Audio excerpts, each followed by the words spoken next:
বিরতির পর সবাইকে স্বাগত জানাচ্ছি অভিমত অনুষ্ঠানে। আসলে গত 15 বছরের ইতিহাস বলুন, জঞ্জান বলুন কিংবা বিপ্লব বলুন, 15 বছরের পর যে বিপ্লব কিংবা গণ অভ্যুত্থান বলুন, এর তৈরিতে আসলে কার কি ভূমিকা ছিল তা নিয়ে আমরা আলোচনা করছিলাম। জাতীয় পার্টির একজন সাবেক সংসদ সদস্য জনাব সেলিমউদ্দিন যেহেতু এখানে আছেন, তার উপর দিয়ে মোটামুটি আজকে ব্রিটেনের যে ঝড়, সেই ঝড় আজকে তার উপর দিয়ে কিছুটা যাচ্ছে।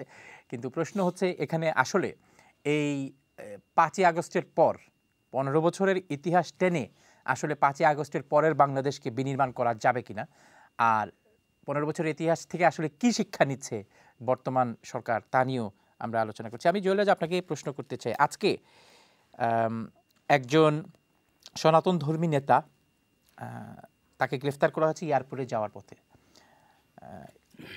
তার সম্পর্কে একটু বলুন। তিনি হঠাৎ করে তিনি তো আসলে অত পরিচিত ছিলেন না বাংলাদেশের বাস্তবতায়, এবং এই সরকার আসার পর আমরা দেখতে পাচ্ছি যে সনাতন ধর্মীরা বিভিন্ন জায়গায় তারা আন্দোলন করেছেন, বিভিন্ন জায়গায় তারা মহাসমাবেশ করেছেন। সেখানে আমরা দেখেছি হিন্দু ধর্মের শহর যারা প্রগতিশীল রাজনীতির সাথে সম্পৃক্ত তারা সবাই অংশগ্রহণ করেছেন, অনেক বড় বড় জনসভা হয়েছে। কিন্তু তিনি কে এবং কেন হঠাৎ করে তার বারবার এ ধরনের মহাসমাবেশ ডাকতে হচ্ছে? তাকে আসলে আমিও রিসেন্টলি চিনি। সেই প্রভু চিন্ময় কৃষ্ণ দাস হচ্ছে ওনার নাম। তো ইসকন হচ্ছে একটা আন্তর্জাতিক সংগঠন। আমি যতটুকু দেখলাম যে ব্রিটেনেও তাদের 30টি ইউনিভার্সিটি তাদের সেই অ্যাক্টিভিটিস আছে ইসকনের। এটা ওয়ার্ল্ড ওয়াইড কিন্তু তাদের অ্যাক্টিভিটিস, যেটা হচ্ছে 1966-এ মনে শুরু হয়েছিল আমেরিকাতেই আন্দোলন না, তারা বলে এটা কৃষ্ণ আন্দোলন, মানে শ্রীকৃষ্ণের সেই নাম নিয়ে তারা কীর্তন করে। উনি হচ্ছে বাংলাদেশের দায়িত্বে ছিলেন এই যে ব্যক্তি। তো তারা হচ্ছে 3 মাস বা তারও আগে থেকেই তাদের 8 দফা একটা দাবি ছিল যে সংখ্যালঘুদের যেটা মন্ত্রণালয় দিতে হবে, মানে মন্ত্রণালয় গঠন করতে হবে। এই সমস্ত 8 দফা একদম বেসিক দাবি যেগুলো আর কি দীর্ঘদিন ধরে এই দাবিগুলো চলে আসতেছে। এই দাবির প্রেক্ষিতে নিয়েই তারা বাংলাদেশের বিভাগীয় শহরগুলোতে সমাবেশ করে আসছে, এইটুক পর্যন্ত আমি জানি। এবং আজকে আটক করার পরে হচ্ছে বাকিটা মানে কি কারণে আটক করা হয়েছে সেটার কোনো ইয়ে নাই। একটা কারণ হচ্ছে যেটা চিটাগাঙ্গের জনসভায় নাকি হলুদ রঙের একটা গেরুয়া একটা পতাকা ছিল, জাতীয় পতাকার সাথে ওই পতাকাটা ছিল, যার জন্য চিটাগাঙ্গের একজন ভদ্রলোক জাতীয় পতাকা অবমাননার অভিযোগে নিয়ে তার বিরুদ্ধে একটা মামলা করেছিলেন চিটাগাঙ্গে। এবং সেই মামলার রেশ কিনা এটা মানে ইসকন থেকে এখনও বলতে পারে নাই তারা যে কেন তাকে আটক করা হয়েছে। যেটা প্রেস মিনিস্টার যেটা বললেন, এই প্রধান উপদেষ্টা তিনি যেটা বলেছেন যে তাকে আটক করা হয়েছে সেটা তিনি জেনেছেন, ডিএমপি থেকে জানানো হয়েছে, এবং তার বিরুদ্ধে নাকি একটি মামলা আছে, সেই মামলা থেকে তাকে আটক করা হয়েছে। তো এই হচ্ছে মানে একদম বেসিক যে বিষয়টা জানি। এখন বাকিটা আসলে আমার মনে হয় ফয়সল ভাই বললে ভালো হবে, কারণ উনি একটু আগে যেটা বলে গেলেন যে সবাই কথা বলার সুযোগ পাচ্ছে, সবাই কথা বলতেছে, অধিকার পাচ্ছে 15 বছরের পরে। তো যদি অধিকার পেয়ে থাকে তাহলে আজকে হঠাৎ করে এই মানুষটাকে গ্রেফতার করা হলো, যেহেতু অধিকার ফিরে পেয়েছে, সে কথা বলতেছে, সে অধিকার। মিডিয়া খবর অনুযায়ী তিনি হচ্ছেন বাংলাদেশ সম্মিলিত সনাতনী জাগরণ জোটের মুখপাত্র ও চট্টগ্রামের হাটহাজারী পুণ্ডরিক ধামের অধ্যক্ষ চিন্ময় কৃষ্ণ দাস ব্রহ্মচারী। এখন প্রশ্ন জনাব ফয়সল চৌধুরী আপনার কাছে, এই 5ই আগস্টের পর বাংলাদেশের মিডিয়া, আমি একটু যোগ করি। জি বলুন।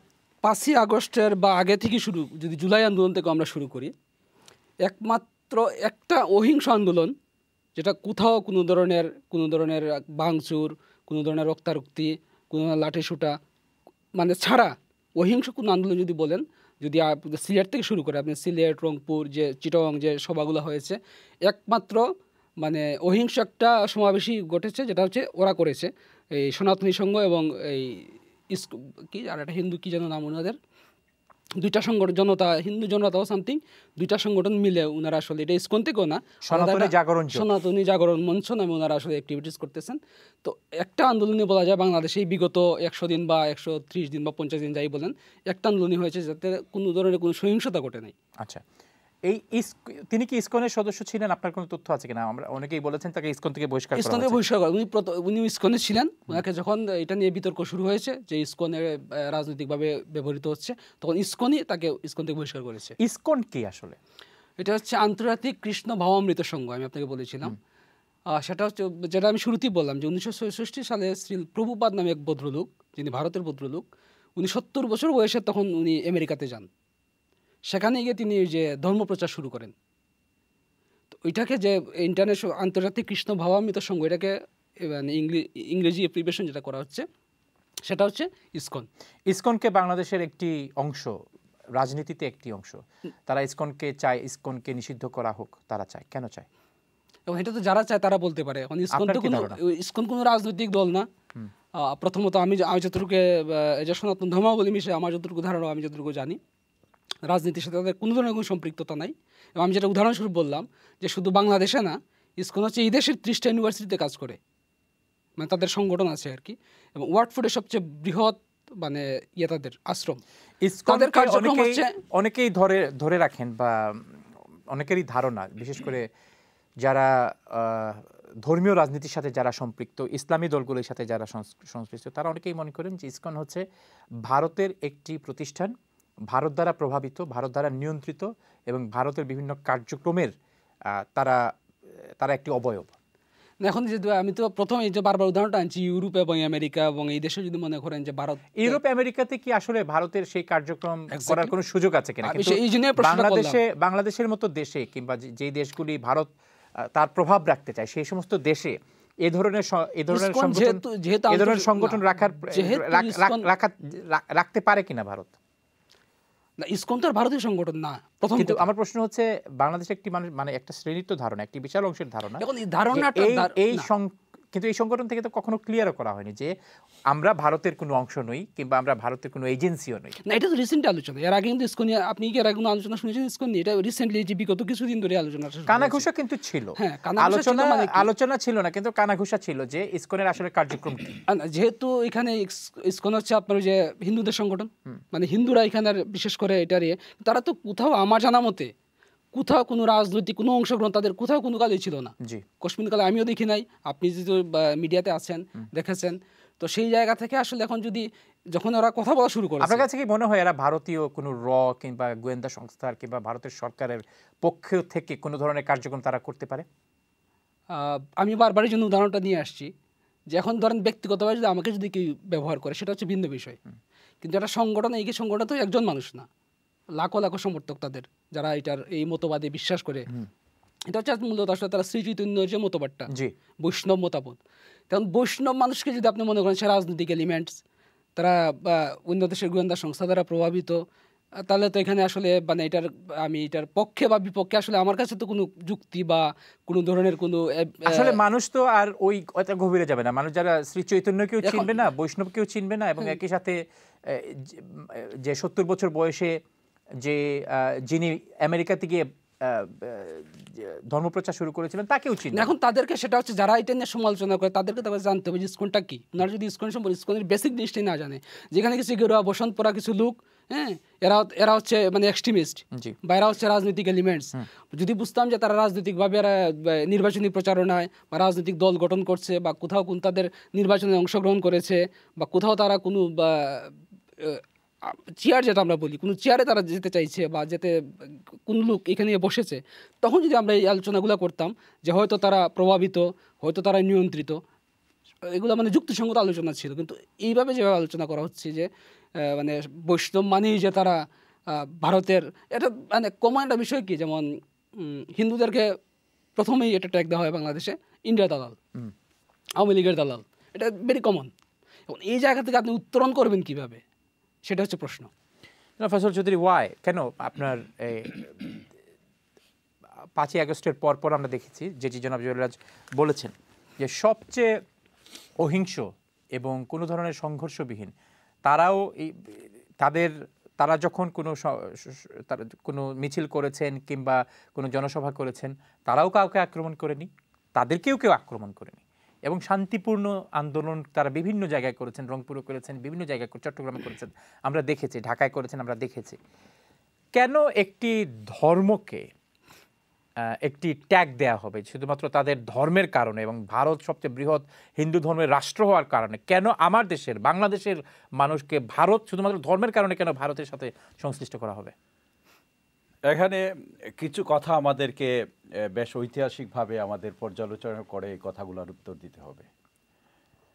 1947 ইংরাজিতে যখন দেশ বিভাগ হয়, তখন কিন্তু হিন্দুদের জন্য ভারত, মুসলিমদের জন্য পাকিস্তান, এই ফিলোসফির উপরে India was divided by two countries. তা আমরা হেরিটেজ কি পাইলাম আমরা?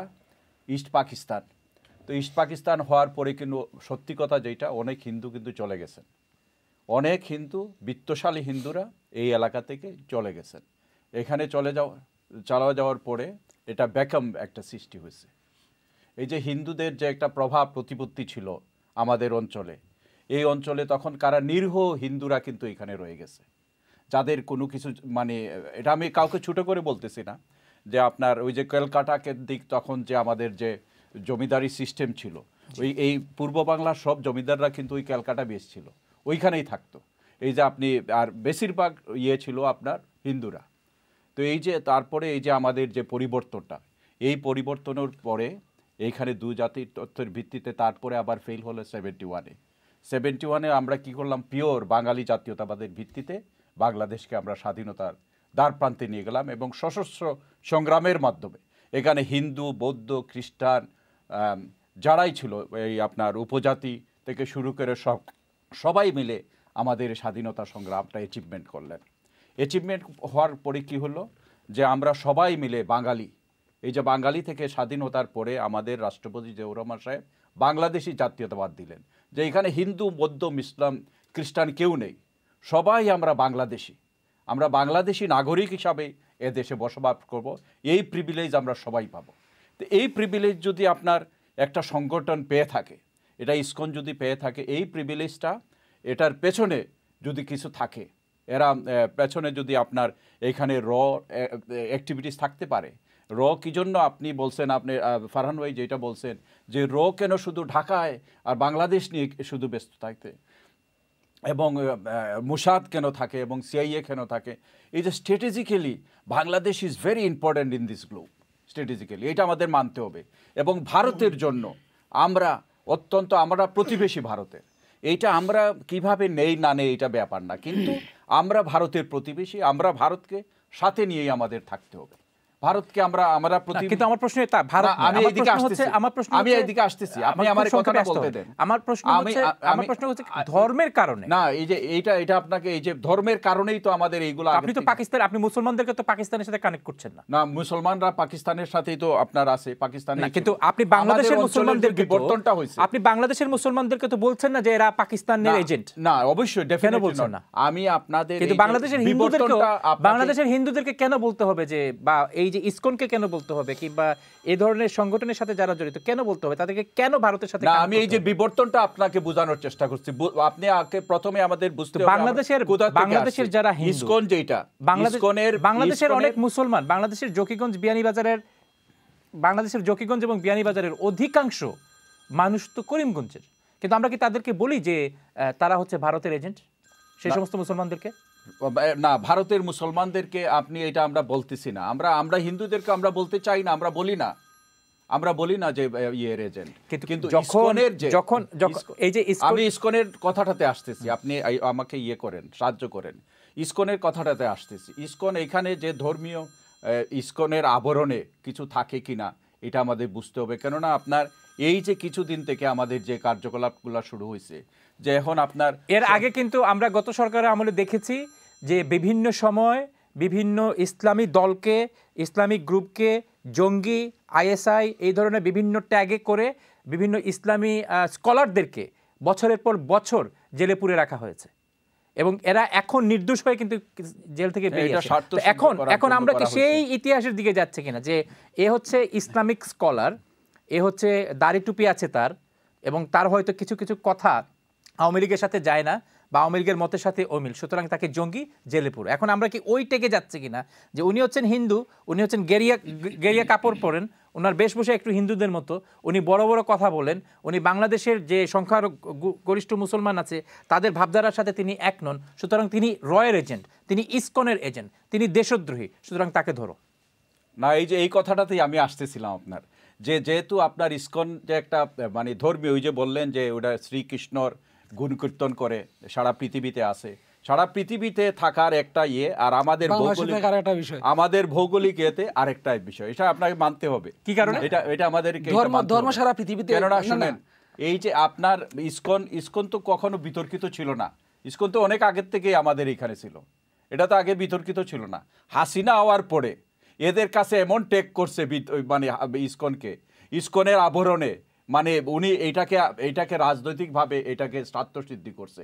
এবং ইসকনের এখন উচিত যে আগের যে হাসিনা আসার পরে বিভিন্ন ইসলামিক স্কলারদেরকে তো জঙ্গিও করা হয়েছে, তো এখন আপনি তো তাহলে একই ইতিহাসে যাচ্ছেন। দাড়ি টুপি পরার কারণে আপনাকে জেলে যেতে হবে, গেরুয়া কাপড় পরার কারণে আপনাকে জেলে যেতে হবে। এখন এদেরকে বের করে নিয়ে আসতে হবে। কাকে? যে ইসকনকে, যে আপনারা ধর্মীয় প্রতিষ্ঠান থাকেন, আপনারা হাসিনার হাতিয়ার হিসেবে ব্যবহার হয়েন না। ইসকন কি বলেছে? আজকে দেখেন আপনার ইসকন কি বলেছে তারা ভারতের এজেন্ট? ইসকনের আপনি কার্যকলাপ দেখ, ভারতের এজেন্ট আমরা কেন ধরবো? ভারতের এজেন্ট তো হাসিনাই ছিল ভাই। হাসিনাই তো এগুলা ইসকন সবগুলাকে ইয়ে করে দিয়েছে। এই যে আপনার কালার করে ফেলছে, ইসকন তো আগে ছিল না। একটা বিষয় সব সময় ইসকন ছিল। ফারহান ভাই যে বক্তব্যটা, একটা স্পেসিফিক বিষয় বলেন যে এই কার্যক্রমে মনে হচ্ছে যে ইসকন রাজনৈতিক দল, বা এই একটা কার্যক্রমে মনে হচ্ছে ইসকন ভারতের কোন এজেন্ট, এই একটা কার্যক্রমে মনে হচ্ছে যে ইসকন রাজনৈতিকভাবে ব্যবহার হচ্ছে। আপনি একটা উদাহরণ দিতে হবে। মনে করি বললে তো না, ইসকনের যে কার্যকলাপ হঠাৎ এত উতলায় পড়লো কেন? এটা তো ইসকন না, হঠাৎ এত উতলায় পড়লো কেন? এইটা কারো ইশারায় হইছে, এটা কারো ইশারায় হইছে, বুঝছেন? ইদানিং ভাবে এত বেশি এই যে চট্টগ্রামের যে জনসভাটা, এটা কেন হঠাৎ করে এরা এই জনসভার আয়োজন করলে কি সমস্যা? না করলে কি সমস্যা না, হেফাজত ইসলামিক দলগুলো না, হেফাজত তো করে নাই, হেফাজত তো করে নাই, হেফাজত তো ইদানিং করে নাই, ইদানিং করছে না, ইদানিং করে নাই। কিন্তু এই সরকার আসার পরে সাথে ইসকন এত বেশি এত তাদের ইয়ে হয়ে গেল, এটা কিন্তু আমাদেরকে প্রশ্নবিদ্ধ করে, আমাদেরকে প্রশ্নবিদ্ধ করে। এই জন্য আপনার কাছে দিয়েছিলাম উত্তরটা। আপনি নিজের মুখে বললেন যে মানুষ 15 বছর পরে, ধরে নেন তাহলে আমি ধরে নিলাম 15 বছর এরা কথা বলতে পারে নাই, 15 বছর পরে আসছে কথা বলতে। আপনার বক্তব্য আগেই তো ছিল না, ইসকন 15 বছর কথা বলতে পারে না। ইসকন কথা বলছে সব সময়, কিন্তু না, তাহলে বিগত 15 বছর কথা কেন এটা হাসিনাকে ওরা সমর্থন করছে প্রত্যক্ষভাবে সব সময়। আপনি সব সময় এই যে বললাম, সুতরাং এই যে ট্যাগ করতে হবে, এদেরকে বেরিয়ে আসতে হবে, ইসকন আগের জায়গায় চলে আসতে হবে, ইসকন আগের মতো আমরা দেখতে চাই, ইসকন যাতে দালালি না করে, এটা আমরা চাই, এটা আমরা চাই। ইসকন আমরা চাই কি জানেন, ইসকনের মতো ইসকন কাজ করবে, হঠাৎ করে দেশকে অস্থিতিশীল করার জন্য ইসকনের ইয়ে হইল কেন? এত দরদ উতলায় বলল কেন? তার মানে আপনার ইচ্ছা মতো তাকে ধর্ম করতে হবে? না না, আমার ইচ্ছা মতে না, আমার ইচ্ছা মতে না, ধর্মে না, এই ব্যাপারে আপনি অবশ্যই যাবেন না। না, এই যে আপনি অন্য জায়গাতে চলে আসতেছেন, this is completely wrong. No no, you can't say this. No no no no no, আমি কি বলছি? আমি না, আপনি এটা অন্য মিস ইন্টারপ্রেট করতেছেন, না না, নির্দেশনা আপনি মিস ইন্টারপ্রেট করতেছেন, আপনি বুঝতে পারতেছেন, আপনি আর না বুঝেও না বুঝার চেষ্টা করতেছেন।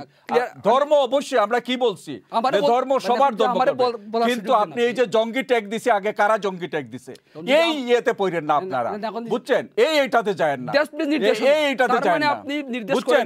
না না, এই ইয়েতে যায় না, না না, আপনারা জঙ্গি ইয়েতে যায় না। হাসিনার কথায় ফালাফালি করছে, এইটা বন্ধ করে দেন, এইটা বন্ধ করে দেন। হাসিনা বলছে, এখন আপনার আন্দোলন শুরু করছে, আপনার কথা মতো এইটা স্বৈরাচারের দূষর হবেন না, এইটা হলো কথা। স্বৈরাচারের দূষর হবেন না, সত্যিকার ভাবে মাইনরিটির কিংবা হিন্দুদের কিংবা যে কোনো ধর্মের আপনারা ইয়ে করেন, স্বৈরাচারের দূষর হওয়ার চেষ্টা করেন, দাবি নিয়ে আসবে। বুঝছেন? হঠাৎ করে আপনারা চিটাগাঙ্গে এই কাজগুলা করলেন, আপনি জানেন কি করছে? পুলিশের উপর ঝাঁপায় পড়ছে বিডিআর এর, এই যে আপনার ইসকনের লোক, এটা জানেন না আপনারা? আর্মি পিটাইছে, আর্মির উপরে ঝাঁপায় পড়ছে। আপনি তো একটা ভুল তথ্য, আরেকটা ভুল তথ্য দিচ্ছেন। না, ভুল তথ্য না, এইটাই তো হলো তথ্য, এইটাই হলো তথ্য। আপনি আর্মি গেছে এটা ইয়ে করার জন্য, বাংলাদেশে এই সাহস আছে? না না, এখন তো না, আছে, ইসকনের সাহস আছে, ইসকনের সাহস আছে। আমি আসছি আপনার কাছে এই বিষয়ে আসতে চাই, একই বিষয় যে এই যে হঠাৎ করে আমরা দেখতে পাচ্ছি যে বিভিন্ন জায়গায় যারা সনাতন ধর্মাবলম্বী এবং একই সাথে যারা বাংলাদেশের মাইনরিটি কমিউনিটির যারা আছেন, তারা 5ই আগস্টের পরে একটু তটস্থ, এবং তারা মনে করছেন যে তারা বিভিন্নভাবে অন্যায় অত্যাচারের শিকার হচ্ছেন, মারধরের শিকার হচ্ছেন, তাদেরকে বিভিন্নভাবে নির্যাতন করা হচ্ছে।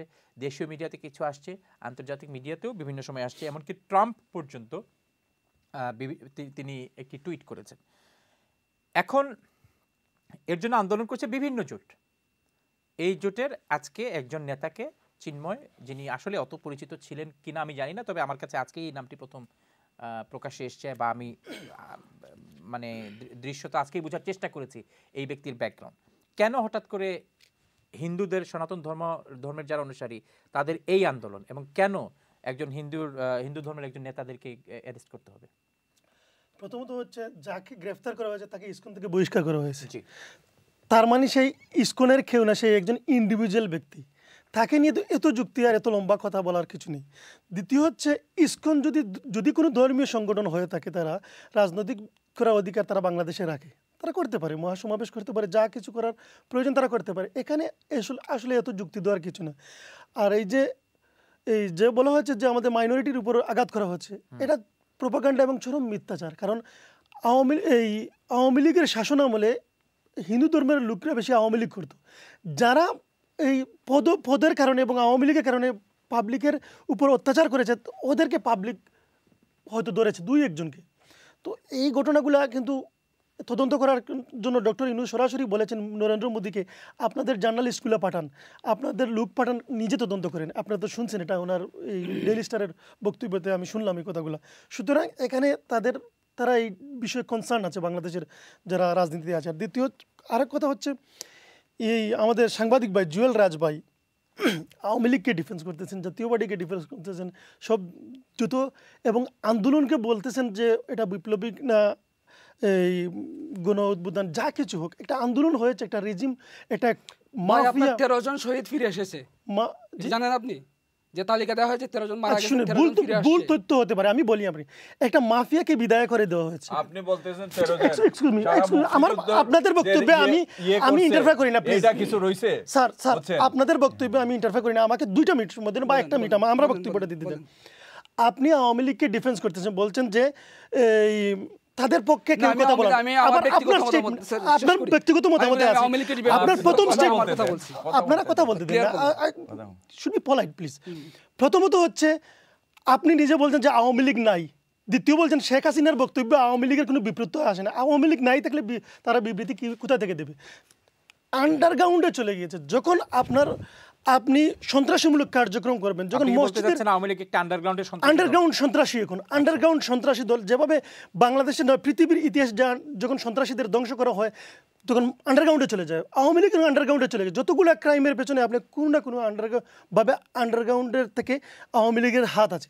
আর ভিডিওর ব্যাপারে উনি বলছেন যে উনি এটা হুক শিকার হচ্ছেন। ভাই দেখেন প্লিজ, আপনি স্বাধীনতা পেয়েছেন, তার মানে খুনিকে সাপোর্ট করবেন, এটা স্বাধীনতা নয়। আর জাতীয় পার্টির ভাইও বলছেন যে আমরা ছোটো মাপের এই স্বৈরাচার হবে। ওনাদের আমলে 26 জন ভাই আমাদের শহীদ হয়েছে। আজকের এই বিপ্লব এবং আজকের এই টকশো হাজার মানুষের রক্ত, স্বাধীনতার পরে মানুষ রক্ত দিচ্ছে আপনাদের অন্যায়ের কারণে। আপনি ছোটো মাপের স্বৈরাচার হন আর 1 ঘন্টার স্বৈরাচার হন, আপনি স্বৈরাচার। This is final. আপনি অন্যায় করেছেন, স্বাধীনতার সার্বভৌমত্ব পতাকার উপর আঘাত করেছেন। বাংলাদেশের মানচিত্র থেকে জাতীয় পার্টি আওয়ামী লীগ ছিঁড়ে খেয়েছে। শকুনের দল, এরা শকুনের দল। একেবারে উপর থেকে দেখেছে, ইগলের মতো ছুপ মেরে মানুষের রক্ত নিয়েছে। সন্তান যার গিয়েছে সে বুঝেছে, যার বাবা হারিয়েছে, যার ছেলে হারিয়েছে সে জানে। স্বৈরাচার এবং আওয়ামী লীগ স্বৈরাচার শুধু ছিল না, আওয়ামী লীগ একাধারে মাফিয়া ছিল, স্বৈরাচার ছিল, ফ্যাসিস্ট ছিল। পৃথিবীর হিটলারকেও হার মানিয়েছে শেখ হাসিনা। হিটলারের একটা পলিসি ছিল, তার নিজের দেশের মানুষকে সেভ করার জন্য সে অন্যের সাথে লড়তো। কিন্তু শেখ হাসিনা নিজের দেশের মানুষকে কুরবানি করে, কুরবানি তো বললে পবিত্র হয়ে যাবে, ডাইরেক্ট বলি দিয়েছে। বলিও একটা ধর্মীয় উৎস। কীভাবে মেরেছে, যেভাবে পেরেছে সেভাবে মেরেছে। আর এই জাতীয় পার্টি বসে বসে তামাশা দেখেছে। সংসদে তাদের ছিল আপার গৃহপালিত জাপা, এখন আপা যে পথে জাপা যাবে সে পথে। এবং যদি ওনারা বলেন আমরা স্বৈরাচার ছিলাম, তাহলে উনিও তো এমপি ছিলেন, জাতীয় পার্টির এমপি ছিলেন, দায়িত্বে ছিলেন এবং কেন্দ্রীয়ভাবে ওনার অবস্থান আছে। উনি এই দশককে ক্ষমা চাক, বিগত দিনগুলোর জন্য উনি প্রকাশ্য ক্ষমা চাক যে আমি ক্ষমা চাই জাতীয় পার্টির পক্ষ থেকে, জাতীয় পার্টি অন্যায় করেছে। এই যে পণ্ডিত সাহেব কোথা থেকে আসছে, কতদিন তার রাজনীতি আমি জানি না, আর যার রাজনীতি করতেছে যার রাজনীতি করতেছে সে এই যে 24 সালে জাতীয় পার্টির অফিসে গিয়ে মহাসচিবের কাছে 2-3টা সিট চেয়েছিল, আমরা তাদেরকে একটাও দেই নাই আওয়ামী লীগের সাথে। নূর সাহেব ফুটেজ আছে, ভিডিও আছে, আমি আপনাকে কালকে বিকেলে পাঠাবো। আওয়ামী লীগের মন্ত্রীদের বাড়িতে গিয়ে বসে থাকতো মানে প্রতিদিন, এটা আমার নিজের চোখের দেখা। তো এই সমস্ত কথাবার্তা আপনি এতটুকু জানেন না, আপনি বুঝেনও না। এই দেশে আপনি রাজনীতি নতুন শুরু করেছেন, আপনি যে দল করেছেন, মন্ত্রীর বাসায় যদি একজন রাজনৈতিক নেতা যায়, নো এভরিডে আপনাকে গালি দিব প্রতিদিন, আর আপনার বাসায় রাত্রে গিয়ে যাব। এটা এরশাদের আমলে বলেন, প্রত্যেক দলের আমলে বলেন, এই ধরনের দূষররা ছিল, এরাই প্রকৃত দূষর। এরা মনে করছে জাতীয় পার্টির মতো দল যদি নির্বিঘ্নে থাকতে পারে, আগামীতে যে নির্বাচন হবে সেই নির্বাচনে যদি না আওয়ামী লীগ তাদেরকে সমর্থন করবে বলে, তাহলে নুরুল হক নূরের মতো একটি তরুণের দল কিভাবে এরশাদ সাহেবকে উনি একজন ছোট মানুষ, এরশাদ সাহেবকে কিভাবে কথা বলতেছেন, এটা কিন্তু আমি মনে করি এটা মারাত্মক না। এরশাদ সাহেবকে নিয়ে না এরশাদ সাহেবকে শুনেন, আপনারা ক্ষমতার দ্বারপ্রান্তে আসতেছেন, সে কারণে আপনারা যা তা বলবেন পড়তে পারেন না। এরশাদ সাহেবের আমলে উনি বলেছে 26 জন মারা গেছে, 9 বছরে 26 জন মারা যায় ভাই। বিএনপির 5 বছরে কতজন মারা গেছিল ভাই? ফয়সাল ভাই, বিএনপির কতজন মারা গেছিল? 9 বছরে যদি 26 জন মারা যায়, তাহলে বিএনপির আমলে কতজন মারা গেছিল? আপনি কোথায় মারা গেছিল? ফয়সাল ভাই, ফয়সাল সাহেব, আপনি যদি সত্যকে সত্য করেন, সত্যকে স্বীকার করেন, যদি বাংলাদেশের স্বাধীনতার পরে যদি কোনো দল যদি বাংলাদেশকে এগিয়ে নিয়ে যায়, হুসেন মোহাম্মদের সাথ নিয়ে আগে নিয়ে গেছিল। জাতীয় পার্টি উপজেলা পদ্ধতি প্রবর্তন করে বিচার ব্যবস্থাকে মানুষের দ্বারপ্রান্তে নিয়ে গেছিল। জাতীয় পার্টি সেনাবাহিনী পাঠিয়েছিল, জাতিসংঘের সেনাবাহিনী পাঠিয়ে আজকে বাংলাদেশ করছে। এরশাদ সাহেবকে নিয়ে আমরা জিয়াউর রহমান সাহেবকে সম্মান করি, আমরা বঙ্গবন্ধুকে সম্মান করি, খালেদা জিয়াকে আমরা সম্মান করি। আপনারা আপনাদের বাপ চাচাদেরকে সম্মান করার চেষ্টা করেন, এরশাদ সাহেবকে আপনাদের বাপ চাচাকে সম্মান করার চেষ্টা করেন। এইভাবে না বলে আগামী দিনে কিভাবে দেশকে গঠন করা যায়, জাতিকে গঠন করা যায়, সেই দিকে চিন্তা করতে হবে। বাংলাদেশের হুসেন মোহাম্মদ এরশাদকে মুছে ফেলার সুযোগ নাই। 40% বাদ দিয়ে এই বাংলাদেশ বিনির্মাণ হবে না। ধন্যবাদ ভাই সাহেব। আপনার নাম? কলার, আপনার নাম শুনতে পাচ্ছেন আপনাকে। হ্যালো, আপনার নাম? আসসালামু আলাইকুম। ওয়ালাইকুম সালাম। আপনার নাম? আমার নাম লুৎফর। জনাব লুৎফর, কোথা থেকে ফোন করেছেন? জি, আমি হার্টফুড থেকে। বলুন আপনার অভিমত। আমার 1 নম্বর অভিমতটা হইলো, আমার একটা প্রশ্ন হইলো, ওই যে বাই গ্লাস লাগাল যে ইয়াং একজন, যে 3 জন গ্লাস পরা আছেন এবং 2 জন ইয়াং, 3 জনই ইয়াং, যে উনি না যে সাংবাদিক না, যে ছাত্র না, ছাত্রের পক্ষে যে মারতে গণ অধিকার পরিষদের। জি বলুন।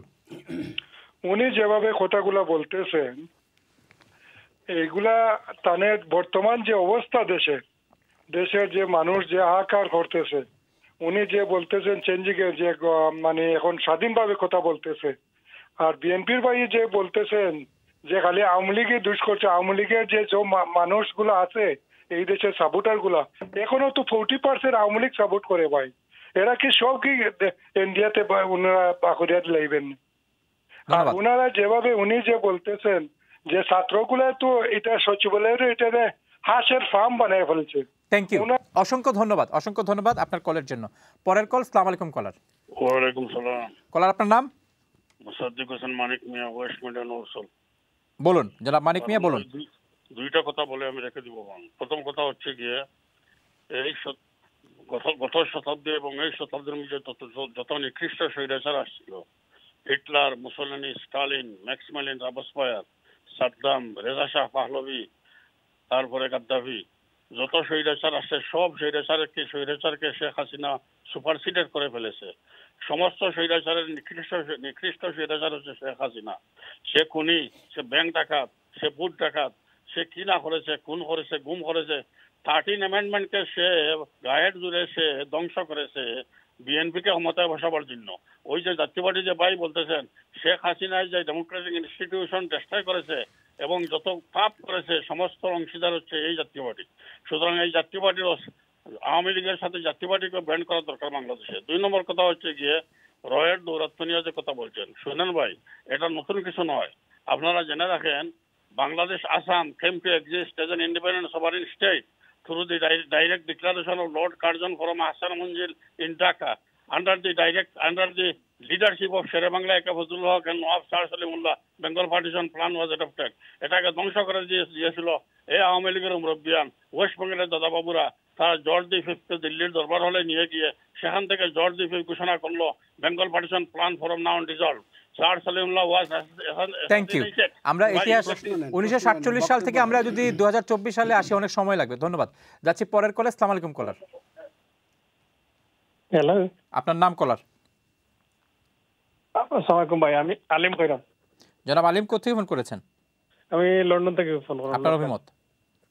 আমার অভিমত হইল কি ভাই, সেলিম ভাই মাতিরা নুরুল ভাই দলের বিষয়ে, বাট খাসা থাকি বিএমপির ভাইয়ে কাউন্টার দেওয়া আরম্ভ করলাম। বাট আমরা কিতা বুঝতাম বা কিতা না, যে যার লগে মাতকা আশা করি এই নু কাউন্টার দিলে বেটার হয়।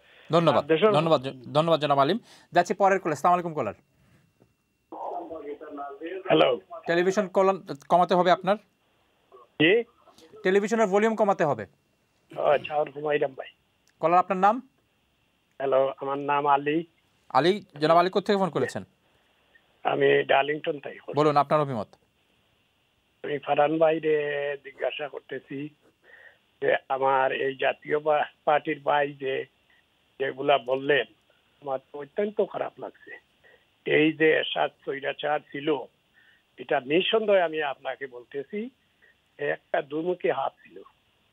এই দিকে তাকে এই হলো তার কাম ছিল। আর এই ভাই পার্লামেন্টে মেম্বার অফ পার্লামেন্ট হয়ে আর এখানে বলে ছোট একটা আমি স্বৈরাচার ছিলাম। স্বৈরাচার ছোট্ট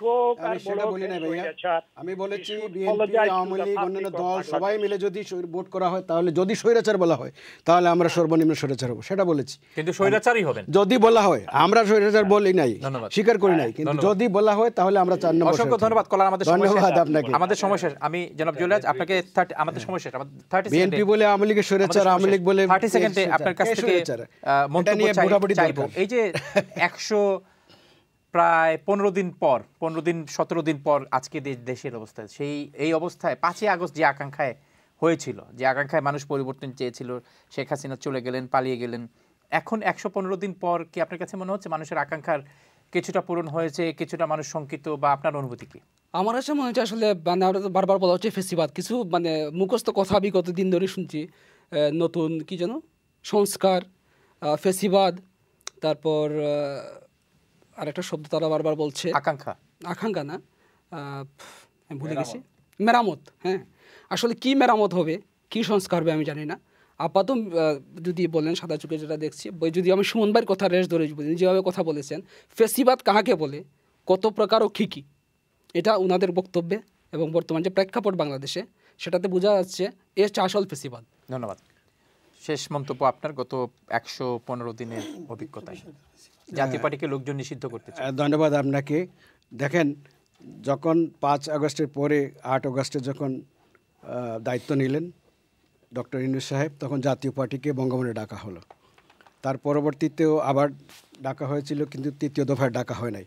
কারণ একটা গোষ্ঠী বা কয়েকজন লোক যারা দাবি করে, যারা আপনার বিচারপতি অপসারণ বলেন, তারপরে রাষ্ট্রপতি অপসারণ বা বিভিন্ন অপসারণে তারা দাবি তুলে, ওরা যখন দাবি তুলে সরকার সেটা মেনে নেয়, কিন্তু বাকিগুলো মেনে নেয়, শুধু জাতীয় পার্টিকে না ডাকার জন্য তারা মেনে নিয়েছে।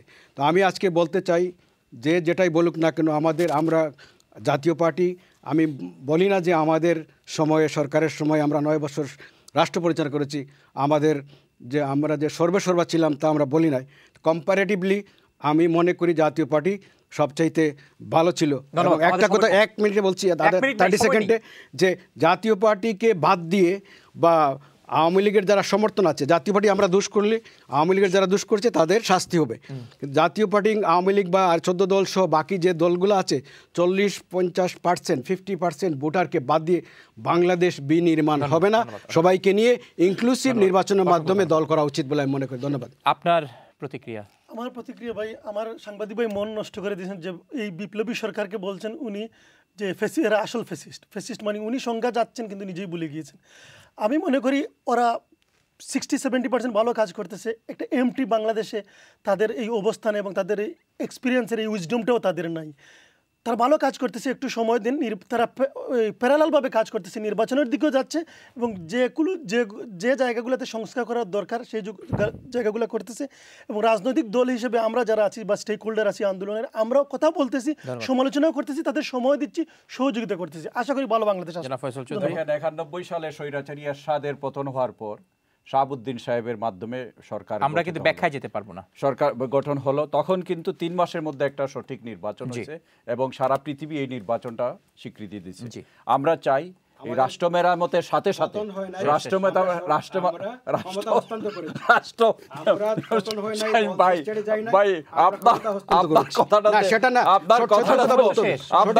আমি কথা বলি না,